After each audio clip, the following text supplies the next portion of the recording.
Thank you ma'am. எல்லா கிரெடிட்டும் உங்களுக்கு தான் வந்து சேரும். ஹெல்த் குரூப்க்கு ரொம்ப ரொம்ப தேங்க்ஸு. நான் வந்து 30 டேஸாக ஃபஸ்ட்டு பார்ப்போம் எப்படி இருக்குது ட்ரை பண்ணி பார்ப்போம் தான் பார்த்தேன். பட் வந்து எனக்கு ஃபுல் ரிசல்ட்டை தெரிஞ்சிருக்கு எனக்கு. எனக்கு பார்த்தீங்கன்னா ஃபேஸ் லைட்டாக க்ளோவாக இருக்குது, பிம்பிள்ஸ் கொஞ்சம் இருக்கும், அது கொஞ்சம் கம்மியாக இருக்குது எனக்கு. ஏன்னா ஃப்ரூட்ஸ் அவ்வளோ எடுத்துக்கிறேன். ஃப்ரூட்ஸ் சாப்பிடணும் பண்ணுவேன், டைம் இருக்கா சாப்பிட மாட்டேன். அப்புறமேட்டு பார்த்தா இப்போ இதுலேருந்து பார்த்தா ஒரு 22 இன்னைக்கு பார்த்தா 24 டேஸ் ஆகுது எனக்கு. நான் ஃப்ரூட் நிறைய சாப்பிட்றேன், தண்ணி நிறைய குடிக்கிறேன். இப்போ எனக்கு 2 பேபி இருக்காங்க. செகண்ட் பேபி பிறந்தோடனே ரொம்ப எனக்கு சிசேரியன் ஆக்சுவலாக. செகண்ட் பேபி பிறந்தோடனே ரொம்ப உடம்பு ரொம்ப இதாகிடுச்சு எனக்கு. நான் பழைய வெயிட்டுக்கு வர 58 இருந்தேன். 58 வரணும் தான் என் டார்கெட்டு. கண்டிப்பாக நான் அச்சீவ் பண்ணுவேன், 58 பண்ணுவேன்.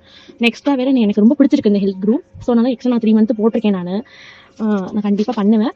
நான் ஹெல்த் குரூவில் நான் ஒரு இதுன்னு சொல்லிட்டு நல்லாட்டி சொல்லுவேன். நான் என்கிட்ட 2-3 பேர் கேட்டிருக்காங்க, அவங்களுக்கு நான் ரெஃபர் பண்ணியிருக்கேன். ரொம்ப ரொம்ப தேங்க்ஸ் மேம். இந்த எல்லாமே உங்களுக்கு மட்டும் தான் சேரும். நீங்கள் எனக்கு ஆக்சுவலி என்னன்னா, நீங்கள் ரிமைண்ட் பண்ணிட்டே இருக்கீங்க, வாட்டர் குடிங்க, அது சாப்பிடுங்க, இது சாப்பிடுங்க.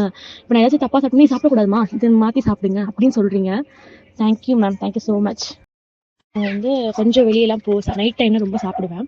பட் ஏன்னா என் ஹஸ்பண்ட் லைட்டாக லேட் நைட் வருவாங்க, சரி சொல்லிட்டு அப்போ முழிக்கும் போது மறுபடியும் பசி வந்துடும் சொல்லிட்டு அப்போ நான் மறுபடியும் சாப்பாடு வாங்கிட்டு வந்து சாப்பிடுவேன். பட் இப்போ எதுவுமே கிடையாது எனக்கு, ஆக்சுவலாக எதுவுமே இல்லை. உண்மையாக சொல்லப்போனால் எனக்கு எல்லாமே கண்ட்ரோல் பண்ணிட்டேன். நானே கண்ட்ரோல் பண்ணி வச்சுட்டேன் எல்லாமே. நம்ம இப்படி தான் இருக்கணும் அப்படின்னு சொல்லிட்டு. ஆக்சுவலாக என் ஃப்ரெண்டு தான் ரெஃபர் பண்ணாங்க இது ஹெல்த் குரூப் சொல்லிட்டு. சரி நான் பண்ணி பார்ப்போம். ஆனால் உண்மையிலே சொல்கிறேன் ma'am, super. Thank you so much ma'am. இவ்வளோ ரெடியூஸ் பண்ண நினச்சி கூட 78 இருந்தேன் கரெக்டாக. உங்கள் இதில் சேர்ந்து 78 இருந்தேன். கண்டிப்பாக பார்த்தீங்கன்னா 71.8 சம்திங் இருக்கேன். ரொம்ப ரொம்ப தேங்க்ஸ் மேம். கண்டிப்பாக நான் 58 வருவேன் கண்டிப்பாக. பாருங்க நீங்களும். Thank you ma'am, thank you so much.